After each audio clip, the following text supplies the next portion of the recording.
Greetings from Hawaii. This is Martin from Gemini Walk and Talk, and I'm here to make a video about Hawaii's train debacle.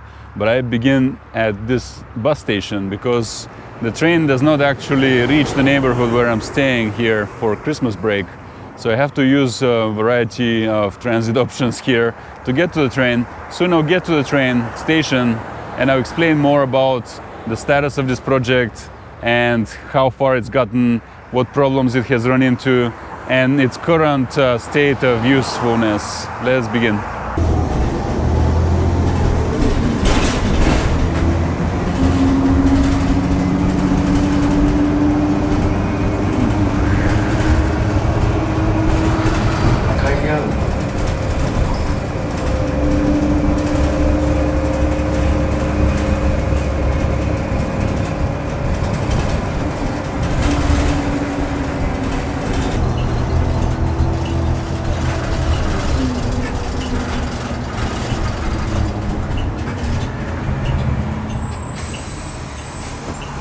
Thank you.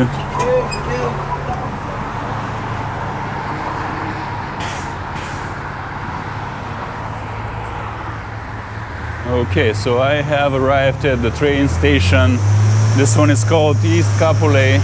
So it is in the Kapolei city, which they call the second city. Here's the station to show you. But I had to take the bus from a place nearby, and it took me about 10-15 minutes to get here. I was the only person on the bus, and this whole area is really car-based development.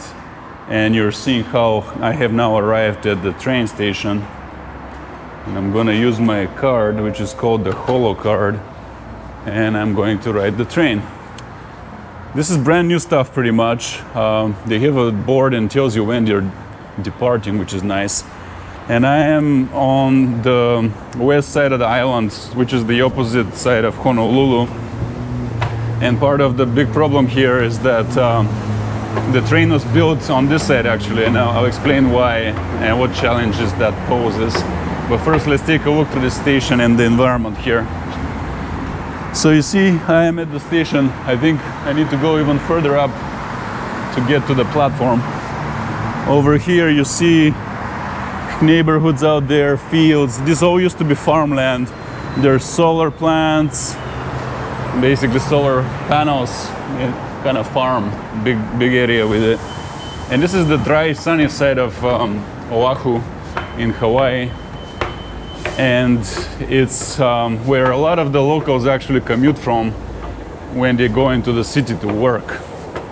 Here I am now on top at the train station. I want to take a second first to show you the environment. You see here how there is a sprawling valley, kind of a field. And we're kind of in the fields here. We're not exactly near a city per se.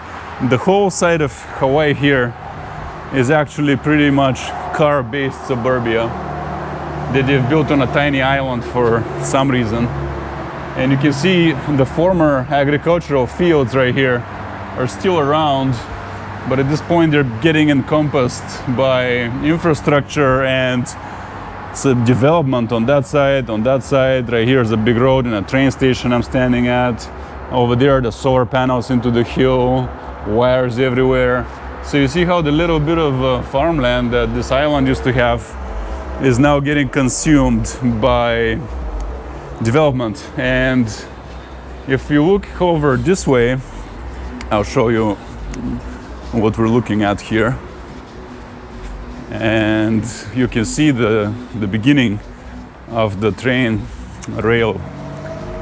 It begins right here, and it's an elevated platform through these fields. That's kind of how the train works here, and I'll show you when I ride it. And if you look there, that is Honolulu in the distance. But the main issue here is that this train does not reach Honolulu, not even close. So it actually serves the less populated part of the island. So let me explain a bit what's going on here. So here I am.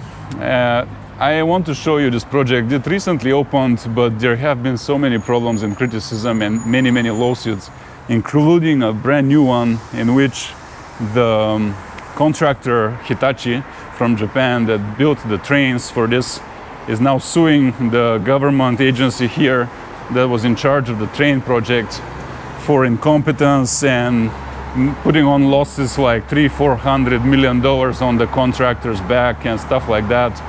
The project was delayed already 5 years.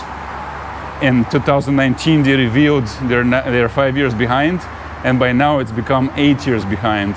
And what's gonna be the case is that they're now splitting it in segments. The first segment has opened right now from where I'm standing here in Kapolei on the west side of the island, and it only goes as far as the stadium, which by the way is a defunct stadium where no sports game happen at the moment. So it doesn't reach the airport, it doesn't reach downtown Honolulu. It's simply a so-called starter line like we have in Seattle, but it's actually even more late and even less useful, because you see here how the line abruptly ends in the middle of these farm fields. I don't know if there's even a plan to continue it that way. I think not, though it would need it because many people live in that direction. You see how populated up there these hills are and everything. Those people have to be taking buses to get to the train. And the main thing about a train is that the purpose of a train is that it connects places where you can actually walk, because once you get off the train you don't have your car. So where the train stops are need to be walkable environments, but that's not at all what is happening with this train at the moment. That's a problem in many other American cities because not that many walkable environments exist to begin with. And so they're kind of building the train ahead of time, but then they have to retrofit entire metropolitan areas to become more walkable with so-called transit-oriented development. But as you can see here, I guess the housing is already built. Some of the farmlands will probably be consumed. But then, do they have the right zoning? I don't think so. And most people actually like suburban, they don't really like urban per se, so I don't know where their land with the development stuff.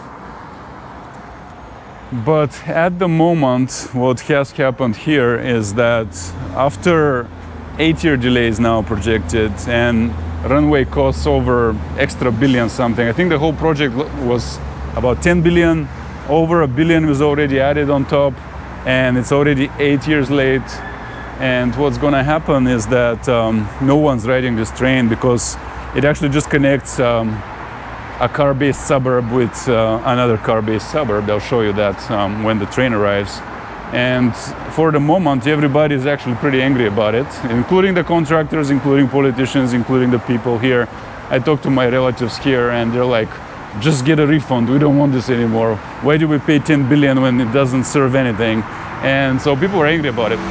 Rightfully so, but in the same time this train is sorely needed because we're on a small island which is really congested by cars, and it actually is really a problem.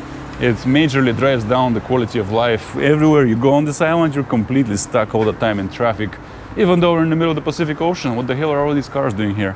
So they had to have a train, and since the 60s they've actually talked about the train, how it should be here, how the car should not really serve an island because it gets too congested with nowhere to go. You know, everybody's getting stuck in the choke points. Since the 60s, now it's 2025 in like 3 days or something, 2 days. And yet the train still serves nearly nothing. So you're talking about a massive planning and execution failure here, 60 something years since this idea was conceived. And you'll see how many people ride it and what's going on. Over here we have a board which is telling me when the train should be arriving. The first train just says delayed, and the next one says 14 minutes from now, so it's actually not even coming. Besides me here are 2 people waiting on the station and 1 employee for this $10 billion train that are waiting, 3 people total.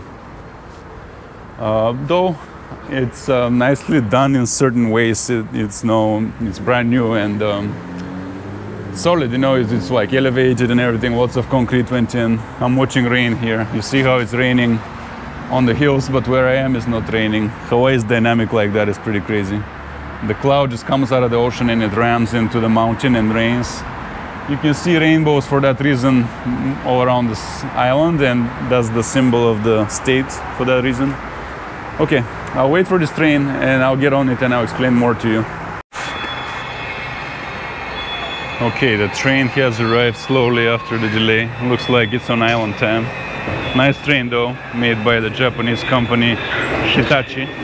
And I'm boarding. The destination is Aloha Stadium Station. It's large and spacious, and there's a total of 4 people, including me. And so it's telling you the next station, which I don't know what it is, and the end station, that is the stadium, which is defunct. But at the stadium there's a swap meet. So Gemini, UH Oahu Station. Doors will open on the right side.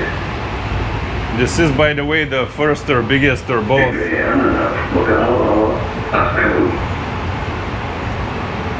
This is, by the way, the first or biggest driverless train system in the USA. Oh, look at that, the rainbow came out right as I'm riding at the front of the train because there's no driver. This is how the trains work in Vancouver, BC, for example, not in Seattle. In Seattle they have drivers, even though the system there is quite new as well. They blundered and did not make them automated. Anyway, this one does not have a driver, and you can ride at the very front like this, which is fun to me. And when I brought my train obsessed 3 years old, he loved it very much sitting right here. It's like he's driving the train. Right now the train is going to the next station, and it looks like it's gonna go under a rainbow, which is pretty cool. You know, the Hawaii is a gorgeous. Hold on. The next stop is Gemini. You're seeing here a massive rainbow over the train station. I love that. Great for my shot. I was gonna say, regardless of the failures and the delays and the blunders, Hawaii is a gorgeous place, and riding this train through Gemini, UH West Oahu Station. so this is Doors the will open on the right side. so this is the University of West Oahu. Apparently the station takes you to a school in one direction, somewhere here. Doors are closing. Please hold on. There's the school this way. So this station serves a university of some sort. Even though when you look on this side, it's just purely fields, dry fields, because we're still on the dry side. The next stop is Honolulu OP Station. So I was gonna say before the announcer, besides all these blunders and delays, God, it keeps talking. I was gonna say before the announcer started babbling, the train is across a very beautiful island. So besides all the blunders and delays, it's beautiful to take it. Like you see rainbows are popping and rain clouds are coming out of the sea in real time, and it's just Hawaii, right? But yeah, this was all farmland you see around me. This is all ex-farmland, which is unfortunately getting devoured by development at this moment. So a lot of people have actually the farming background from the plantations, and their grandparents or parents used to work in these fields, and now it's like this, like cookie cutter suburbia devouring it. Train runs through the middle. You can actually see banana trees there. This looks like a park and ride because you're literally in the middle of banana fields for this station. So I'm guessing this station is either serving farm workers or they expect future developments here. Otherwise, you're literally in the middle of the farm fields. Honolulu OP Station. So it says Honolulu OP. Absolutely no indication what is actually here unless you know Hawaiian language. As we're proceeding that way, we're getting towards Pearl Harbor. Doors are closing. Please hold on. Kind of a nice sheltered harbor there, famous. So one thing I gotta tell you is this train, even though it's a robot with no driver, it talks too much. The next stop is Hawaii West Lock Station. Doors will open on the right side. It talks in English and in Hawaiian language, so it's like, and the stations are so frequent that it's talking the entire time. It's like, come on, I don't need that much talking from this train. Over there you can already see Waikiki and the Diamond Head in the far distance. And here there's some development happening because there's steamrollers and a giant pile of dirt. Already digger over here, preparing for something. There's gravel. Fields remain, but machinery is already working on stuff. And so yeah, this side of the island is going through rapid change. I hope now that this train is here, they turn their back on car-based development and actually do proper transit-oriented development here, because if they build all this like the rest of Kapolei, etc., you only have car as an option, and almost nobody is foregoing car as a mode of transportation. Even though the bus I just took was quite nice, it took me right through the whole city pretty quickly, nice and air conditioned, and I was the only passenger. Nobody else was riding the bus. And I think part of the culture is such that the car is esteemed as status, and nobody wants to actually be walking in the sun or waiting for a bus. So people are driving, and they're even driving big trucks and SUVs, even though they're on a tiny congested island. It's just not the best idea. See here, they've built bridges over the road. Lots of infrastructure actually went into this, and it's a shame that it's actually currently not that useful, because for the most part, it's well done. I'm enjoying the ride and I get great views from this. But it really has to reach, I think it's going to reach the airport in another year, by the end of 2025. And so here I'm approaching some kind of commercial strip mall. You see the car-based development, everybody's parking their car here. Please hold on. So The next stop is West Lock. a huge part of this area is now taken up by parking lot, because it formerly simply served car-based development. There's the famous grocery store, the Don Quixote. So this station can take you there. And there are nice Asian cakes. That's all I know about it. Nice station again. Sun. Arriving at Shade is here. West Lock. West Lock. Doors will open on the right side. More people have gathered, but giant train with about now 8 or 10 people at most at the moment for this large train. And Doors are closing. Please hold on. I actually think I'm approaching the end of the currently existing place, but we shall see. You will be able to enjoy the entire ride right from the front here, where I'm standing. Doors will open on the right side. This whole area here, kind of a commercial industrial area, lining the big road under us, and the train goes over the road, so it does not compete with traffic like it does in the Seattle Rainier Valley. But in this case, you have more noise from the train, so it's a trade-off. But I like that they've raised it. Otherwise, they'll have to tear down one of the main roads on this side of the island. So you see how, part of the reason why it was so expensive was that they have to build all this elevated platform, because on this island you have so little space, and it's difficult to put the train anywhere. So everything costs more in Hawaii due to geographical constraints, and also you have to import everything, including the machines, some expertise, some materials. A lot of things have to be imported because of this. I'm about to reach another station. More car dealerships are here. The next stop is Waipahu Transit Center. Waipahu. So we're in an area called Waipahu, next to a transit center and a lot of car dealerships and strip malls, which are now serviced by train.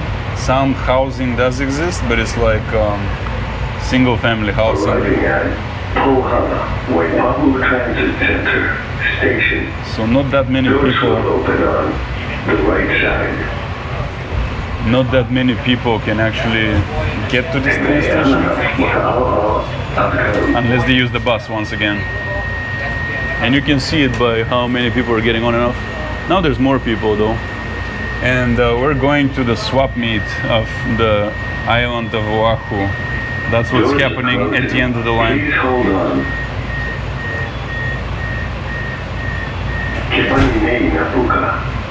So the train talks so much it really is annoying because it does it in 2 languages, and The next stop is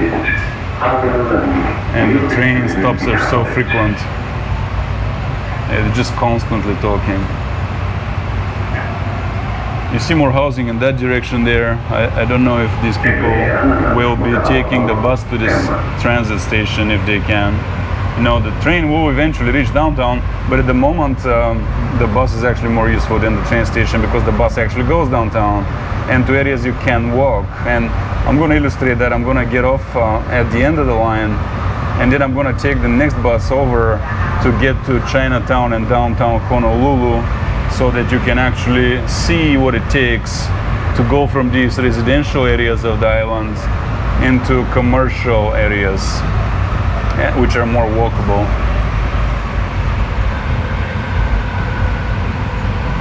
Ultimately, the train is designed to reach Honolulu, at least the central area. Though a big mistake is that it actually doesn't go much beyond the central area there, because a lot of Honolulu continues forward, like some university and Waikiki and beyond it, where the zoo is, the Diamond Head, and even beyond that there's a very nice town called Kailua, which this train will never reach as far as I know. So the island, even though it's small, will hardly ever be covered by rapid transit like this. You would have to still get off this train and take buses to go into further on areas. Unfortunately, yeah. Hold on. The next stop is Honolulu Leeward Community College. Here there's a community college apparently, so this station serves that. It's also near the freeway on that side from what I can see. Bound, yeah, there's a college immediately adjacent to this station. Honolulu Leeward Community College station. Giant parking lot here. On the left side.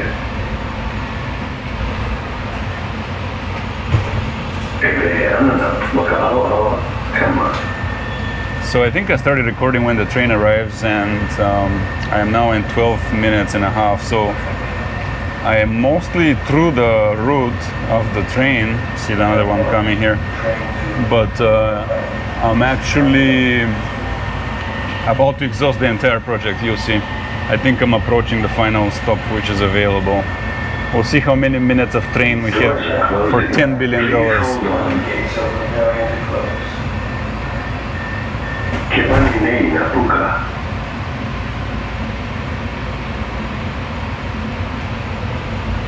The next stop is Waiala Pearl Highlands Station. Doors will open on the right side. So we're approaching a place, they said Pearl Island is the name, but the bigger place I think is called Pearl City. And it's kind of like a big suburb of Honolulu, which is really the big place where a lot of locals live that don't live any further that way. Please hold on. The next stop is Waiala Pearl Highlands. Pearl Island. Yeah, we're very close to Pearl Harbor. I can now see, if you see this ball over there, that ball is a radar which is sitting in Pearl Harbor on an oil rig and monitors air traffic of the Pacific, including incoming threats, like it can scan for missiles and stuff like that in real time. Arriving at Waiala Pearl Highlands Station. Doors will open on the right side.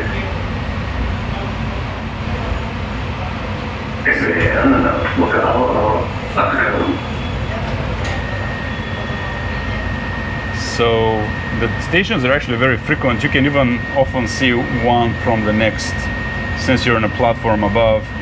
But the issue with that is that not that many people actually live where the stations are planted. They are put next to existing infrastructure, and therefore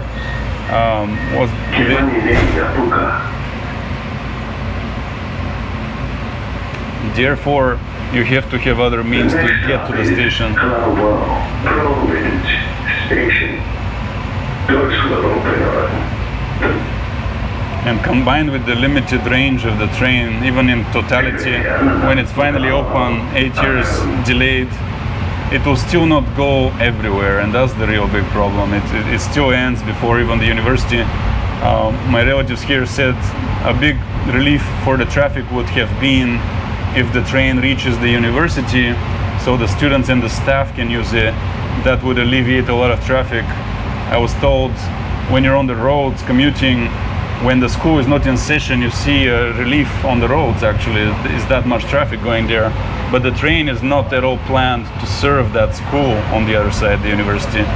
And so, you see there a shortcoming as well, even when it's completed. But for the moment, the shortcoming is a lot more glaring, because I will not even be able to reach the airport or Honolulu using this train after $10 billion have been spent, and it's been talked and worked on since 1960 something, when it was first pitched. Then they had debates, lawsuits, endless and endless stuff, and it took 65 years to get this far and not even reach the airport. When I get off the train, I'll tell you why they chose to build it on the west side of the island first, instead of on the populated side of the island, which is more walkable and dense, which is Honolulu. The announcer talks too much, but the reason is because there was no space to build a depot to put the trains overnight and service them, etc. And because of that, they put it on the less populated side of the island, which is Kapolei side, where those fields were. They built the depot there, but because of that, they had to build that segment first, and because of many blunders, cost runovers, lawsuits, delays, incompetence, they actually haven't been able to reach the actual city and the airport. So now everybody's like, well, what the hell was this train for? Yeah, it serves some areas, but they're all these like low-rise, single family housing or strip malls and a few colleges and stuff like that, but they're not actually the main school that I was talking about earlier. They're different, lesser schools. Down there, another station is approaching. Yet another car dealership is here. You can see car culture is still going strong all around this train or parking lots pretty much.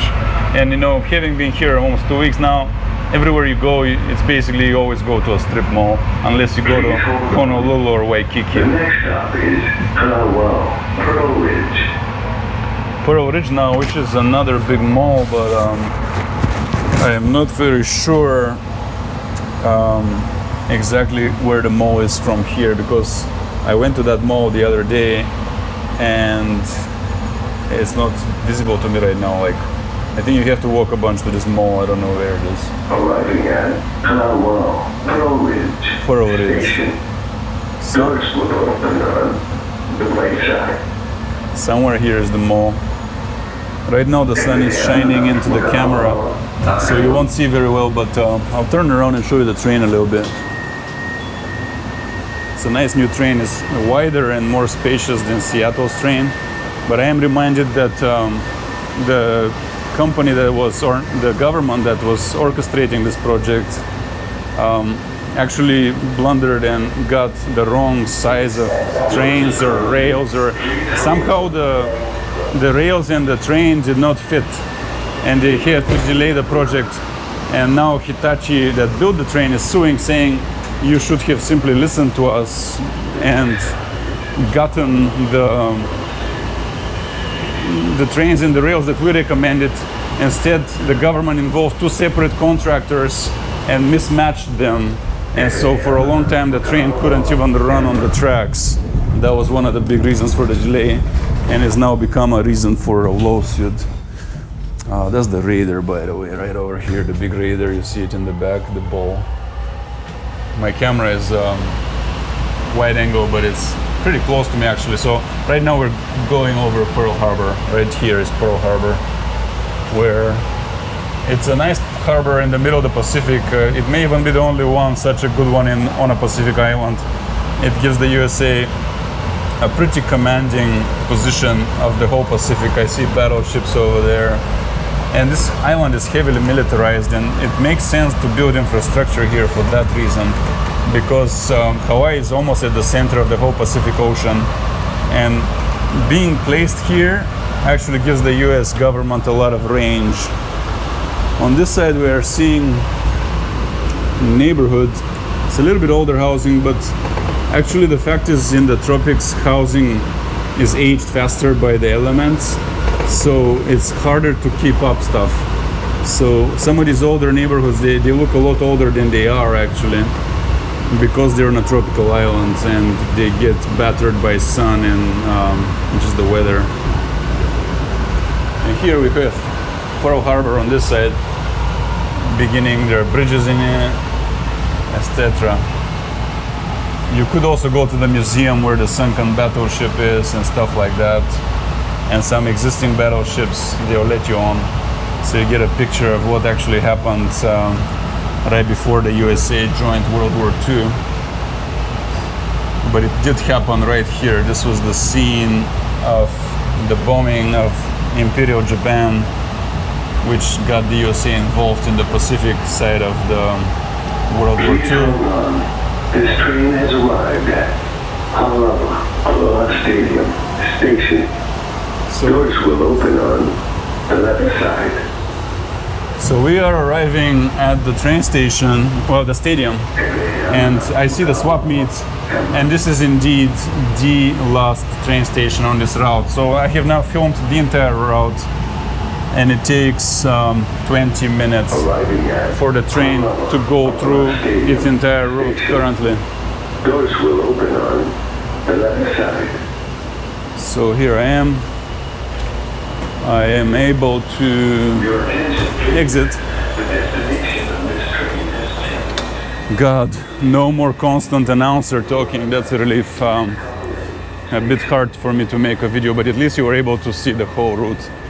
And you see the stadium. This stadium is no longer functional actually, and yet it was chosen as the last stop for now. Down there is a swap meet which only happens once a week, and that's about the only thing that I can do here. Other than that, you see, I'm in the middle of parking roads and roads, and there's very little, like there's some housing, but it's little housing, and there's nothing else I can do to walk here. So what I'm gonna do is cross over there, go to the swap meet, show you what that is like. So that's something you can do by train once a week if you live on that side of the island. You cannot do it by train if you live on that side of the island, which is funny. And it's only once a week, so that's my current objective. But after that, I'll get on a bus and actually tell you what it takes to get to the actual city of Honolulu and where most people live. You know, right here, you saw how the train serves only the part of the island which almost nobody knows about actually. So let's exit here. See where we are and what it's like.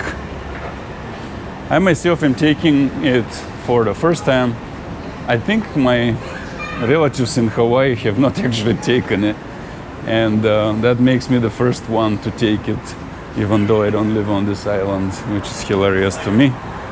Anyway, we are about to go through here. They actually have proper gates, unlike Seattle, meaning you have to use your heart in and out for the glass to open, and it will see whether you actually paid your fare. There we go. Please go. I can leave the station without climbing over. And they are harder to climb, these gates, unlike New York. Here's the bus station. This is probably where I have to take the bus to go to downtown. But first, let's go to the swap meet. That should be entertaining. If I can find the entrance. It's in the parking lot of the stadium. This stadium is already marked for destruction and redevelopment, demolition. If only our little boy could come and see the demolition, he would love it, because that's a major demolition they'll be doing over here. But yeah, so the stadium, I don't know, due to age or whatever, it is now not used. It was used for the schools of the island to come and have their tournaments. The people who play in major sports leagues and teams on the mainland of the USA in North America, they don't come out here because it's a 6-hour flight. You can't actually make all these people fly to here to have a game, so Hawaiian teams don't participate in American sports leagues, and this is not a stadium that serves any major sports league, therefore. So there it is, swap meet walk-in entrance. If only I can cross one of many of the giant roads around here. And so because this island was made car-based, it's full of giant roads, and you're like, wow, I'm on a tiny island in the middle of the Pacific, and yet look, it has an admission and I don't have money, so I'm gonna have to get it from this ATM. I mean, I don't have cash to pay $2 for the swap meet. So let's see here. And I was gonna get cash, but I forgot it. Okay, let me get cash, I'll be right back when I enter. Okay, I got cash and I paid the $2 fee to enter the swap meet. The ATM out there in the parking lot charged $5.75 extra fee.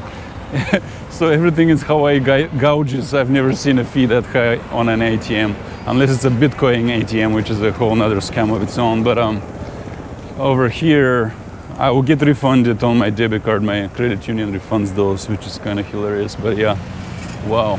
Okay. Let's turn the camera around and look at the swap meet and see what it's about. And then we'll take a bus to downtown. Here we are, the swap meet of Oahu, Hawaii. And the question is what it's all about. Well, I'll choose this side first, then I'll walk the next, and then I'll go on the bus. Some kind of crafts and arts and Polynesian stickers. Hawaii themed t-shirts, including the Jurassic Valley, which they filmed the first movie, parts of at least. Yeah, some stuff is just basically themed Hawaiian but manufactured elsewhere. Some jewelry is here, that's kind of nice. Anything else? This kind of jewelry, cheaper kind. This octopus is pretty cool. Wow, $135 for that octopus. It's a cool one, but it's a bit much for it. I don't believe, well, maybe it's silver, but I'm not sure if it's even made of any sort of precious metal. Lots of little jewelry here. Those necklaces are popular. Kokui necklace, perhaps it's called. I think they wear them on graduation here in Hawaii. I think Susie's is still in our house from graduation, and Julian, her boy, likes to mess with it.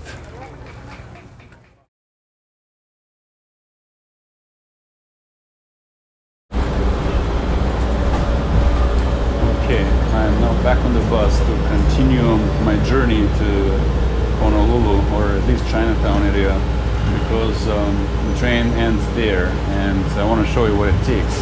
If you live on that side of the island that does have the train to get to the actual city, which is Honolulu, it's been one bus earlier to get to the train station, the train itself, and our second train, which I'm told is about 20 minutes to get to Chinatown. So the train was 20 minutes and the bus is combined about 30.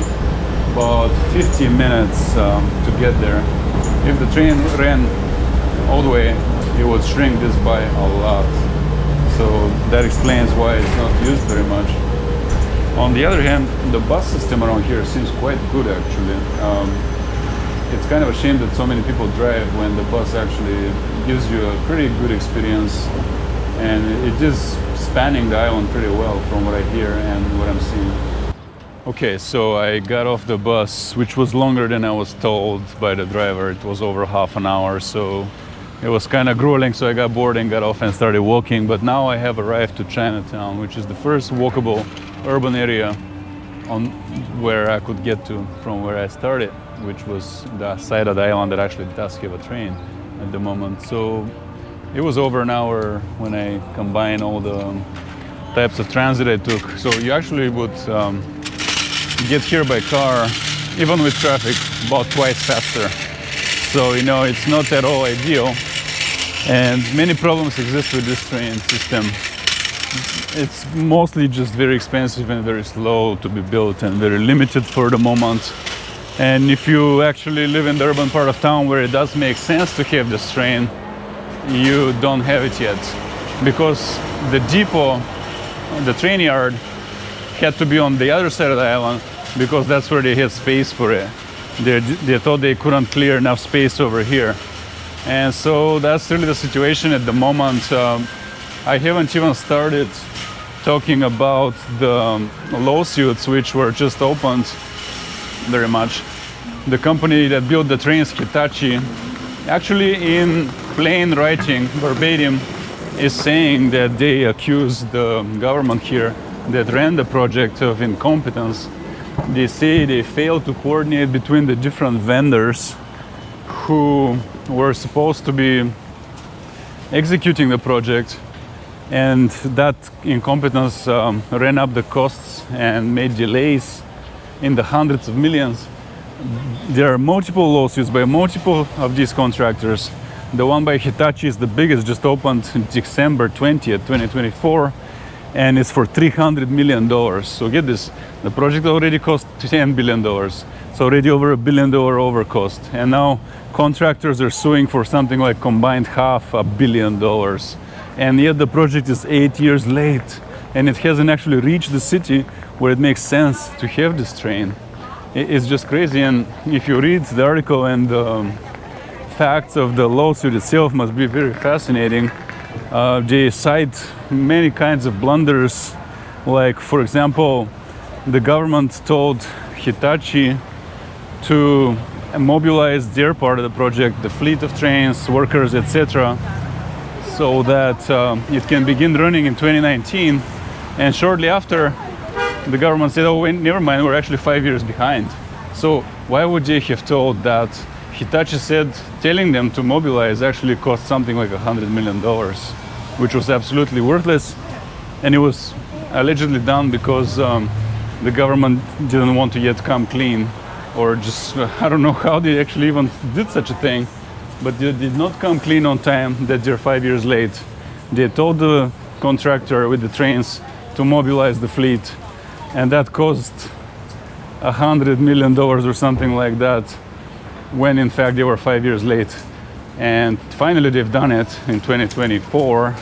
The fleet is running, but all the work that was done in 2019 in preparation was a wash.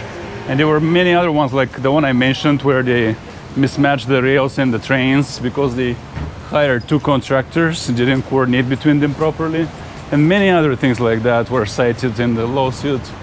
And they're seeking damages for $300 million. The contractor is basically saying that it had to shoulder the costs. Hitachi, the Japanese contractor, absorbed the cost of the blunders of the government here in Hawaii.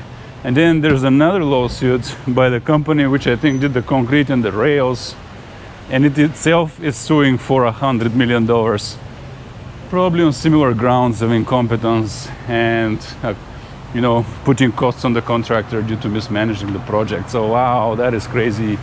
And so when you combine all these things, the 65-year timeline since the project was conceived, the runaway costs, the lawsuits, and the fact that it was built now and serves a part of town which is entirely car-based, it really just makes it like a massive debacle, or a boondoggle, like they call these things in America. And the truth is, Hawaii really needs this train. Hawaii, this island in particular, really needs a way to get around without a car. Because if you look around, all the roads are congested. Everyone is driving around here. I took the bus just now, and it has a good network. But once it started getting close to downtown, it got really slow, and I just got tired and started walking. It was bad. So, I don't know, I was told there was a faster bus, and I saw it, the A bus, but I didn't find it stop. And when I asked this driver about it, he didn't tell me where it was. He told me his bus would take me in 20 minutes, but it didn't. It was much slower. So yeah, not really a big fan, but well, the saga continues because I walked all the way from Chinatown to Waikiki pretty much, which I made another video about. So if you want to see a walking video, watch that one. And now I'm returning back to this transit video, so I have to figure out how to get back to the other side of the island. First I need to get back to that stadium with the swap meet, and then I have to get the train, and then I have to get another bus. So not the best, but I now have a direct way towards that A bus that I was looking for earlier, which even though is supposed to be the most direct, it doesn't look that fast. It tells me just to get to the bus stop I have to walk for 15 minutes in this direction ahead of me. So that's what I'm doing at the moment. I will tell you more as I close in on this station, on the bus station.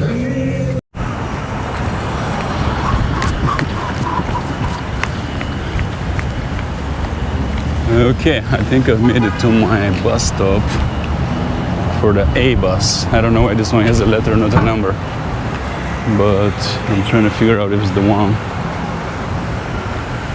There is an A bus here, so yeah, I'll be taking the A bus.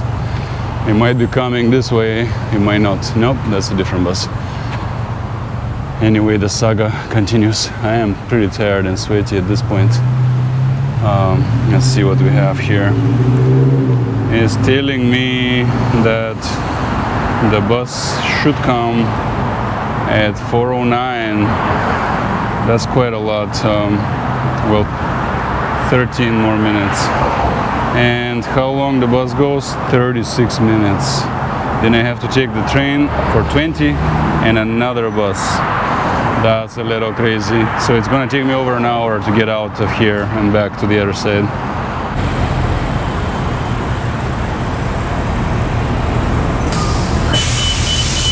Okay. Aloha. Welcome aboard Route A, Kalawao, Pearl Ridge Skyline Station.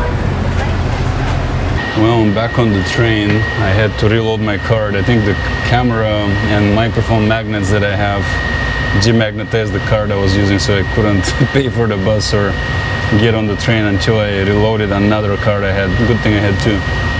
I have to say, now that I'm back on the train, it's actually a big improvement from the bus, but the bus network is a lot denser, so you actually still need the bus if you're going to use transit.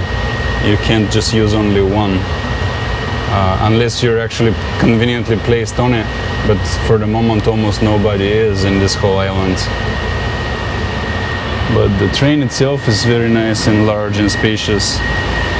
It can carry so many people, and right now it's kind of 5 o'clock-ish, and it's got, I don't know, 10-15 people. Soon it will leave. I'm not gonna film it all because I already did the other way, but it is nice lighting right now. It will take 20 minutes till I get to the other side, and then I'll take another bus. Alright, end of the line again, and now I need to find a bus to the neighborhood I'm staying in. It's such an ordeal, I'm exhausted.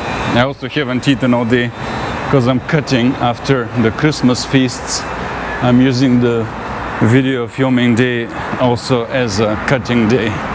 No food. And so I am really worn out. But that's okay. I'll make it.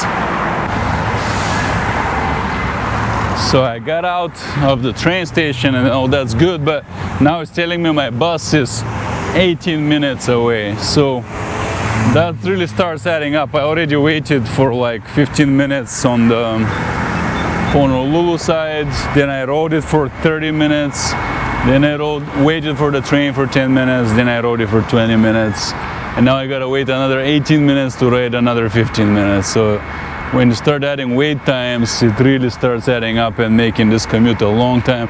Well, by car from where I was near Waikiki is 30 minutes, and so that's why everybody drives, you know.